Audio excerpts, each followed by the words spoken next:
9 News reporter Jeremy Jojola spent the day out in the foothills today, kind of braving it all. Jeremy, what have you seen and how's it looking right now?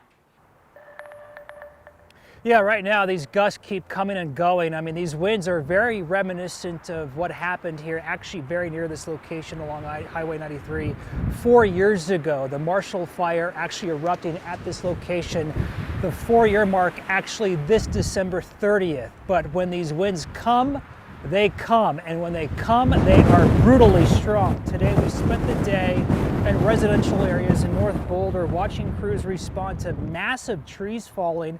We saw this at 7th and Mapleton and again along Juniper Avenue. There, a massive pine tree fell on some utility lines.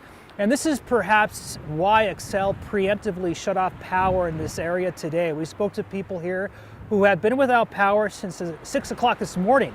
And some people have actually been jumping into their vehicles periodically to charge their devices so they can continue to receive those text alerts, updates from Xcel. But indeed, as people wait for power, it's been a busy day for linemen and tree cutting crews. There's such a beauty living on the street, tree-lined street, right? Tree-lined neighborhood. That's the downside. Yeah, it's just, it's sad, and I'm grateful that nobody was under it.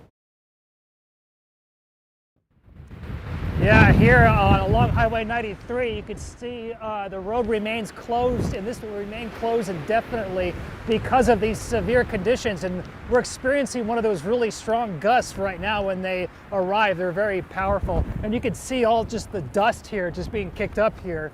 The Boulder County Sheriff's Office also put out an alert today warning people. Here comes like a piece of a sign or something like that, warning people not to drive because of flying debris like this in the middle of the road. So quite the day today here in Boulder County. Back to you guys. Jeremy, please stay safe out there. You don't need signs blown across the road into you.